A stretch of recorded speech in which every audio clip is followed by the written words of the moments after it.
Hello dear students, welcome to online class. अज आप कर रहे हैं 8वीं जमात का दूजा पाठ जंगल के लाभ। पहला पाठ आप कर चुके हैं, हुण आप करांगे पाठ अपना दूजा जंगलों के लाभ। पहला पाठ सी ये मेरा पंजाब, वो पहली वीडियो के विच पूरा हो गया। हुण आप दूजी वीडियो के विच दूजा पाठ शुरू करन जा रहे हैं जंगलों के लाभ। जंगल कुदरत की बहुत वड्डी दात हैं। जंगलों के राही ही हवा साफ होंदी है। मनुख की खुशहाली अते सुख लई ये जंगल बहुत जरूरी हैं। जिवें कि खून नूं साफ सुथरा रखण लई फेफड़े जरूरी हैं, उस तरह साडे फेफड़े काम बंद कर देन तां साडा साह घुटिया जाता है। उस तरह जो जंगल ना होण तां साडा देश का साह घुटिया जाएगा। पहले जमाने दे गल करिए तां मनुख दा घर जंगल ही सन। हुण जदों असीं जंगल जां बाग लाउण दे उपराले करदे हाँ तां इस पिछे मनुख दी सदीवी तांग लुकी हुंदी है। आधुनिक युग विच मनुख ने जंगल कट कट के बहुत वड्डे शहर बना लए हैं, पर कुदरती नज़ारियां तो बहुत दूर हो गया है। मनुख ने अन्न का संकट दूर करन लई भी जंगल कट दिते हैं ते जमीन नूं हल हेठ लै आंदा है। ये तजर्बा तां बहुत सफल होया, पर इस दी सज़ा मनुख नूं मिलनी शुरू हो गई है। जंगलों की कटाई हो जाण दे नाल नाल वायुमंडल दे विच बहुत ज़्यादा बदलाव आया है। बदल जदों समुंदर वल्लों उड़ के आउंदे हन तां ये मारूथलां ते मीह पाए बिना ही लंघ जाते हैं। जिथे जंगल होंदे हैं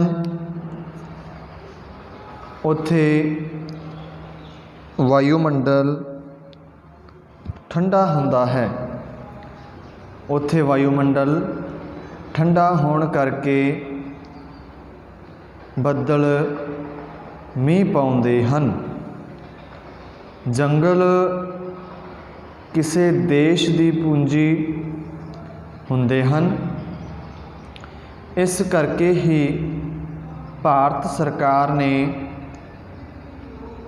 अपनी इस पूंजी नूं वधाउण लई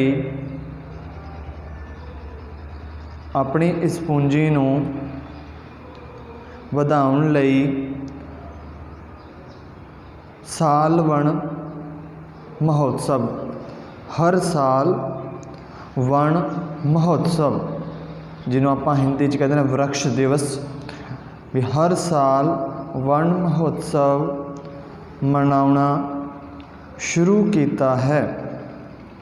सरकार वध तो वध रुख लाउण दा सुनेहा दिंदी है।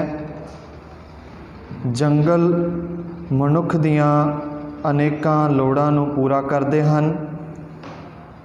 मनुख नूं घरेलू लोड़ां लई ਲੱਕੜੀ ਦੀ ਬਹੁਤ ਜ਼ਰੂਰਤ ਹੁੰਦੀ ਹੈ, ਜਿਵੇਂ ਮਕਾਨ, ਕੁਰਸੀਆਂ, ਮੇਜ਼, ਮੰਜੇ, ਪੀੜ੍ਹੀਆਂ, ਇਹ ਸਾਰਾ ਕੀ ਹੈ? ਫਰਨੀਚਰ ਹੈ। ਇਸ ਤਰ੍ਹਾਂ ਦਾ ਹੋਰ ਵੀ ਜੋ ਲੱਕੜ ਦਾ ਫਰਨੀਚਰ ਹੈ, ਇਹ ਸਭ ਕੁਝ ਜੰਗਲ ਦੀ ਹੀ ਦਾਤ ਹਨ।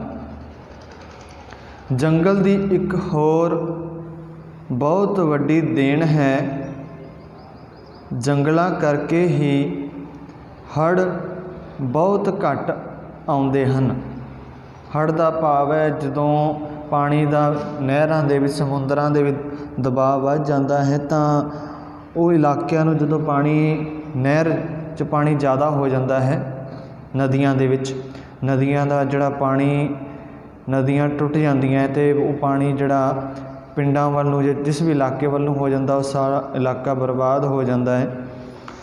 ਅਤੇ ਜੇਕਰ ਉੱਥੇ ਵਣ ਹੋਣਗੇ, ਜਿੱਥੇ ਜ਼ਿਆਦਾ ਰੁੱਖ ਹੁੰਦੇ ਹਨ, ਉੱਥੇ ਰੁੱਖਾਂ ਦੀਆਂ ਜੜ੍ਹਾਂ ਨਾਲ ਧਰਤੀ ਪੋਲੀ ਰਹਿੰਦੀ ਹੈ, ਜੋ ਕਿ ਮੀਂਹ ਦੇ ਪਾਣੀ ਨੂੰ ਜਲਦੀ ਸੋਖ ਲੈਂਦੀ ਹੈ। ਹੜ੍ਹ ਕਿੱਥੇ ਆਉਂਦੀ ਹੈ? ਜਿਹੜੀ ਧਰਤੀ ਪਾਣੀ ਨਹੀਂ ਖਿੱਚਦੀ। ਜਿਸ ਧਰਤੀ ਪੋਲੀ ਹੈ, ਉਹ ਧਰਤੀ ਪਾਣੀ ਨੂੰ ਖਿੱਚ ਲੈਂਦੀ ਹੈ, ਉੱਥੇ ਹੜ੍ਹ ਦੀ ਸਥਿਤੀ ਬਹੁਤ ਘੱਟ ਪੈਦਾ ਹੁੰਦੀ ਹੈ। ਜੇਕਰ ਰੁੱਖ ਨਾ ਹੋਣ ਤਾਂ ਮੀਂਹ ਦਾ ਪਾਣੀ ਮੈਦਾਨਾਂ ਵਿੱਚ ਵਸੇ ਪਿੰਡਾਂ ਨੂੰ ਤਬਾਹ ਕਰ ਦੇਵੇ। ਪੁਰਾਤਨ ਸਮੇਂ ਤੋਂ ਹੀ ਪਿੰਡਾਂ ਵਿੱਚ ਰੁੱਖ ਲਾਉਣ ਦਾ ਰਿਵਾਜ਼ ਹੈ ਅਤੇ ਰੁੱਖ ਨੂੰ ਕੱਟਣਾ ਪਾਪ ਸਮਝਿਆ ਜਾਂਦਾ ਹੈ। ਜੰਗਲਾਂ ਦਾ ਮਨੁੱਖ ਦੀ ਸਿਹਤ ਨਾਲ ਡੂੰਘਾ ਸੰਬੰਧ ਹੁੰਦਾ ਹੈ। ਵੀ ਜਿਹੜੇ ਜੰਗਲ ਹੈ, ਉਹ ਮਨੁੱਖ ਦੀ ਸਿਹਤ ਨਾਲ ਉਹਦਾ ਡੂੰਘਾ ਸੰਬੰਧ ਹੈ। ਕਿਵੇਂ? ਜੰਗਲਾਂ ਦੇ ਪੈਰਾਂ ਵਿੱਚ ਕੁਦਰਤ ਨੇ ਲੱਖਾਂ ਪ੍ਰਕਾਰ ਦੀਆਂ ਜੜੀਆਂ ਬੂਟੀਆਂ ਉਗਾ ਰੱਖੀਆਂ ਹਨ। ਜੰਗਲ ਹੀ ਕੁਦਰਤ ਦੇ ਬਣਾਏ ਹੋਏ ਹਸਪਤਾਲ ਹਨ।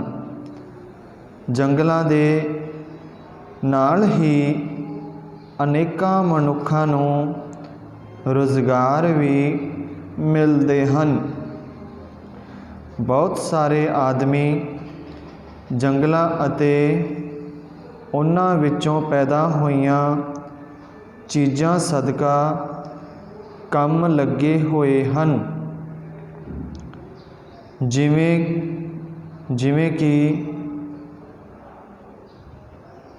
ਜਿਵੇਂ ਕਿ ਆਸਲਾਈਨ, ਕਾਗਜ਼, ਗੂੰਦ, ਲਾਖ, ਸ਼ਹਿਦ ਅਤੇ ਹੋਰ ਅਨੇਕਾਂ ਚੀਜ਼ਾਂ ਜੰਗਲ ਤੋਂ ਹੀ ਆਉਂਦੀਆਂ ਹਨ। ਕੁਦਰਤ ਨੂੰ ਪਤਾ ਹੈ ਕਿ ਜੰਗਲ ਹੱਦ ਤੋਂ ਵੱਧ ਨਹੀਂ ਹੋਣ ਦੇਣੇ, ਇਸ ਲਈ ਕੁਦਰਤ ਆਪ ਹੀ ਜੰਗਲੀ ਅੱਗ ਨਾਲ ਸਾੜ ਕੇ ਘਟਾ ਦਿੰਦੀ ਹੈ, ਜਾਂ ਜਿਹੜੇ ਵੱਡੇ ਦਰੱਖਤ ਹੈ, ਤੇਜ਼ ਝੱਖੜਾਂ ਨਾਲ, ਤੇਜ਼ ਹਨੇਰੀ ਤੂਫਾਨਾਂ ਦੇ ਵਿੱਚ ਉਹਨਾਂ ਨੂੰ ਉਖਾੜ ਕੇ, ਭਾਵ ਜੜ੍ਹੋਂ ਪੁੱਟ ਕੇ ਸੁੱਟ ਦਿੰਦੀ ਹੈ, ਜਿਸ ਨਾਲ ਉਹ ਧਰਤੀ ਦੇ ਹੇਠਾਂ ਦਬ ਜਾਂਦੇ ਹਨ। ਇਸ ਤਰ੍ਹਾਂ ਹੀ ਕੁਦਰਤ ਦੀ ਮਹੱਤਤਾ ਨੂੰ ਸਾਹਮਣੇ ਰੱਖ ਕੇ ਸਾਡੇ ਕਵੀਆਂ ਨੇ ਕਿੱਕਰਾਂ, ਬੇਰੀਆਂ, ਤੇ ਪਿੱਪਲਾਂ ਦੇ ਗੁਣ ਗਾਏ ਹਨ। ਇਸ ਕਰਕੇ ਮਨੁੱਖ ਦਾ ਵੀ ਫਰਜ਼ ਬਣਦਾ ਹੈ ਕਿ ਉਹ ਵੀ ਜੰਗਲਾਂ ਦੇ ਰੱਖ ਰਖਾਵ ਵੱਲ ਧਿਆਨ ਦੇਵੇ ਅਤੇ ਇਸ ਕੁਦਰਤੀ ਪੂੰਜੀ ਦਾ ਪੂਰਾ ਲਾਭ ਲਵੇ। ਇਹ ਸੀ ਆਪਣਾ ਦੂਜਾ ਪਾਠ, ਜੰਗਲ ਦੇ ਲਾਭ। ਇਹ ਤੁਸੀਂ ਸਿਰਫ ਸੁਣਨਾ ਹੈ, ਇਹ ਲਿਖਣਾ ਨਹੀਂ ਸੀ। ਹੁਣ ਆਪਾਂ ਪ੍ਰਸ਼ਨ ਉੱਤਰ ਕਰਾਂਗੇ। ਇਹ ਇਸ ਵਾਸਤੇ ਤੁਹਾਨੂੰ ਪਹਿਲਾਂ ਬੋਲ ਕੇ ਕਰਵਾਇਆ ਗਿਆ ਹੈ। ਜਿਵੇਂ ਹੁਣ ਮੈਂ ਪ੍ਰਸ਼ਨ ਕਰੂੰਗਾ ਤਾਂ ਤੁਸੀਂ ਧਿਆਨ ਨਾਲ ਸੁਣਿਆ ਤਾਂ ਤੁਹਾਨੂੰ ਸਾਰੇ ਪ੍ਰਸ਼ਨ ਹੱਲ ਹੁੰਦੇ ਜਾਣਗੇ। ਪਹਿਲਾ ਪ੍ਰਸ਼ਨ ਹੈ, ਕਿਸੇ ਦੇਸ਼ ਦੀ ਸਿਹਤ ਲਈ ਕੀ ਜ਼ਰੂਰੀ ਹਨ? ਹੁਣ ਕੋਈ ਵੀ ਦੇਸ਼ ਹੈ, ਉਸ ਲਈ ਸਭ ਤੋਂ ਜ਼ਰੂਰੀ ਕੀ ਹੈ? ਜੰਗਲ। ਦੂਜਾ ਪ੍ਰਸ਼ਨ, ਪਹਿਲਾਂ ਪਿੰਡਾਂ ਵਿੱਚ ਕੀ ਰਿਵਾਜ ਹੁੰਦਾ ਸੀ? ਪਹਿਲਾਂ ਪਿੰਡਾਂ ਵਿੱਚ ਰੁੱਖ ਲਾਉਣ ਦਾ ਰਿਵਾਜ ਹੁੰਦਾ ਸੀ। ਪਹਾੜੀਆਂ ਨੰਗੀਆਂ ਕਿਉਂ ਹੋ ਗਈਆਂ? ਵੀ ਜਿਹੜੇ ਪਹਾੜਾਂ 'ਤੇ ਦਰਖਤ ਸੀ ਉਹ ਕਿਉਂ ਟੁੱਟ ਗਏ, ਕਿਉਂ ਉਖੜ ਗਏ? ਹੁਣ ਉੱਥੇ ਦਰਖਤ ਕਿਉਂ ਨਹੀਂ ਰਹੇ? ਹਨੇਰੀਆਂ ਨਾਲ, ਜਦੋਂ ਝੱਖੜ ਤੂਫਾਨ ਤੇਜ਼ ਆਉਂਦੇ ਹੈ ਤਾਂ ਉਸ ਨਾਲ ਜਿਹੜੇ ਦਰਖਤ ਹੈ ਉਹ ਉੱਥੋਂ ਟੁੱਟ ਜਾਂਦੇ ਹੈ, ਜੜੋਂ ਪੁੱਟੇ ਜਾਂਦੇ ਹੈ। ਜੜੀਆਂ ਬੂਟੀਆਂ ਕਿੱਥੇ ਉਗਦੀਆਂ ਹਨ? ਜੰਗਲਾਂ ਵਿੱਚ। ਇਹ ਸੀ 4 ਅਭਿਆਸ ਪਰ ਆਪਣੇ ਬਹੁ ਵਿਕਲਪੀ ਪ੍ਰਸ਼ਨ। ਹੁਣ ਕਰਦੇ ਹਾਂ ਅਗਲੇ ਛੋਟੇ ਪ੍ਰਸ਼ਨ। ਜੰਗਲ ਕਿਉਂ ਜ਼ਰੂਰੀ ਹਨ? ਜੰਗਲ ਮਨੁੱਖ ਲਈ ਵੱਡਮੁੱਲੀ ਕੁਦਰਤੀ ਦੇਣ ਹਨ। ਇਸ ਨਾਲ ਹੀ ਧਰਤੀ ਉੱਤੇ ਮਨੁੱਖਾਂ, ਪਸ਼ੂਆਂ ਤੇ ਪੰਛੀਆਂ ਦੀ ਹੋਂਦ ਸੰਭਵ ਹੈ।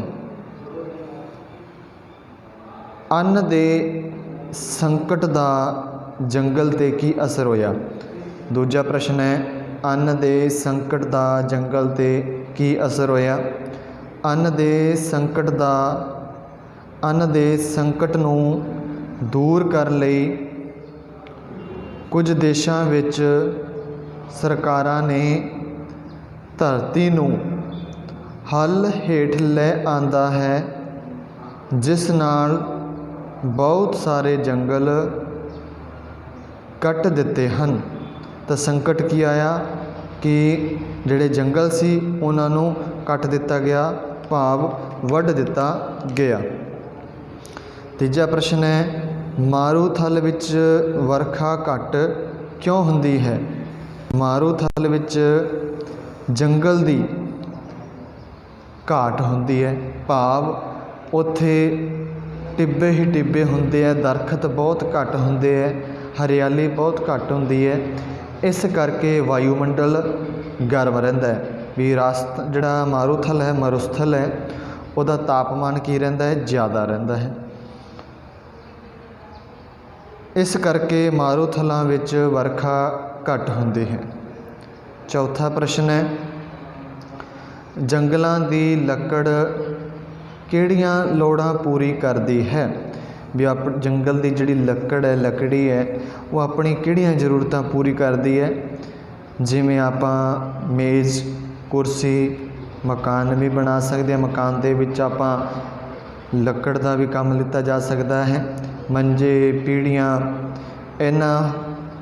ਇਸ ਤਰ੍ਹਾਂ ਦੀਆਂ ਹੋਰ ਵੀ ਜਿਹੜੀਆਂ ਵਸਤੂਆਂ ਹਨ ਜਿਨ੍ਹਾਂ ਦਾ ਆਪਾਂ ਜੰਗਲ ਦੀ ਲੋੜ ਤੋਂ ਨਾਲ ਪੂਰਾ ਕਰਦੇ ਹਾਂ। ਪੰਜਵਾਂ ਹੈ, ਕਵੀ ਕਿਹੜੇ ਕਿਹੜੇ ਰੁੱਖਾਂ ਦੇ ਗੁਣ ਗਾਏ ਹੈ? ਕਵੀ ਨੇ ਕਿੱਕਰਾਂ, ਬੇਰੀਆਂ, ਪਿੱਪਲਾਂ ਤੇ ਬੋਹੜਾਂ ਦੇ ਗੀਤ ਗਾਏ ਹਨ। ਇਹ ਸੀ ਆਪਣੇ ਛੋਟੇ ਪ੍ਰਸ਼ਨ। ਹੁਣ ਕਰਦੇ ਹਾਂ ਸੰਖੇਪ ਪ੍ਰਸ਼ਨ। ਵੱਡੇ ਜੰਗਲਾਂ ਨੂੰ ਦੇਖ ਕੇ ਲੋਕੀ ਕੀ ਸੋਚਦੇ ਹਨ? ਵੱਡੇ ਜੰਗਲਾਂ ਨੂੰ ਦੇਖ ਕੇ ਲੋਕ ਸੋਚਦੇ ਸਨ ਕਿ ਧਰਤੀ ਦੇ ਐਡੇ ਵੱਡੇ ਵੱਡੇ ਟੋਟੇ ਵਿਅਰਥ ਪਏ ਹਨ।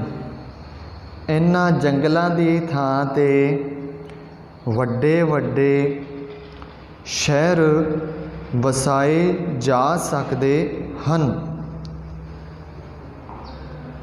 ਦੂਜਾ ਪ੍ਰਸ਼ਨ ਹੈ, ਵੱਡੇ ਵੱਡੇ ਸ਼ਹਿਰ ਬਣਾਉਣ ਨਾਲ ਮਨੁੱਖੀ ਸਿਹਤ ਉੱਤੇ ਕੀ ਅਸਰ ਹੋਇਆ?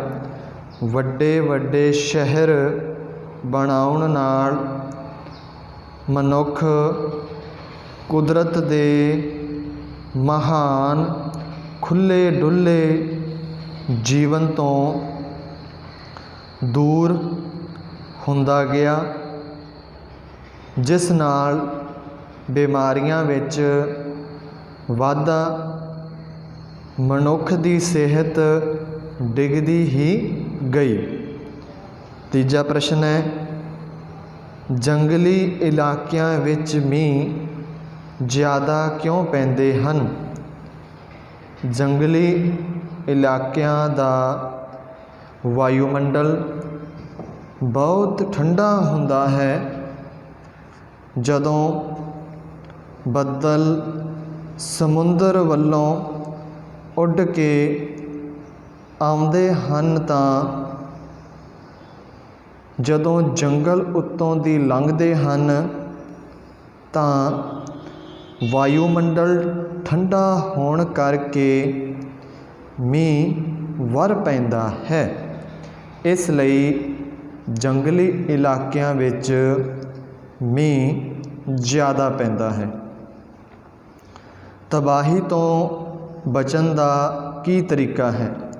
ਤਬਾਹੀ ਤੋਂ ਬਚਣ ਦਾ ਸਰਲ ਤੇ ਆਸਾਨ ਤਰੀਕਾ ਇਹ ਹੈ ਕਿ ਸਾਨੂੰ ਕੁਦਰਤ ਦੇ ਵਿਰੁੱਧ ਨਾ ਚੱਲਿਆ ਜਾਵੇ, ਜੰਗਲਾਂ ਨੂੰ ਵੱਢਣਾ ਬੰਦ ਕੀਤਾ ਜਾਵੇ ਅਤੇ ਵੱਧ ਤੋਂ ਵੱਧ ਰੁੱਖ ਲਾਏ ਜਾਣ।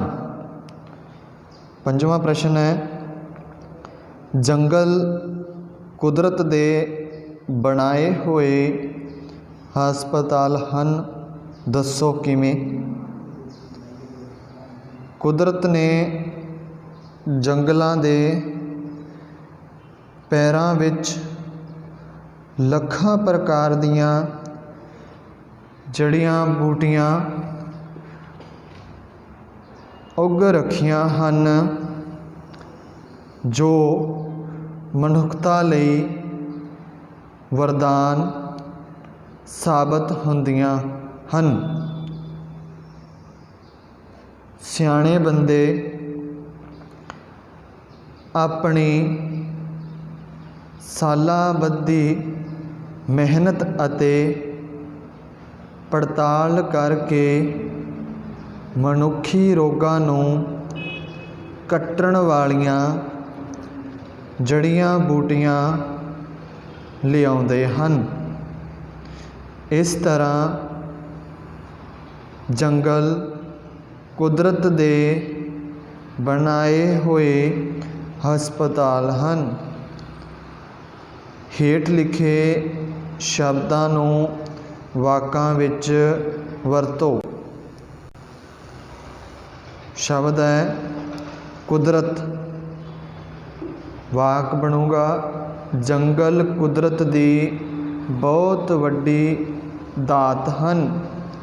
ਖੁਸ਼ਹਾਲੀ, ਮਨੁੱਖ ਦੀ ਖੁਸ਼ਹਾਲੀ ਲਈ ਜੰਗਲ ਬਹੁਤ ਜ਼ਰੂਰੀ ਹਨ। ਤਜਰਬਾ, ਸਾਡੇ ਅਧਿਆਪਕ ਨੂੰ ਪੜ੍ਹਾਉਣ ਦਾ ਬਹੁਤ ਤਜਰਬਾ ਹੈ।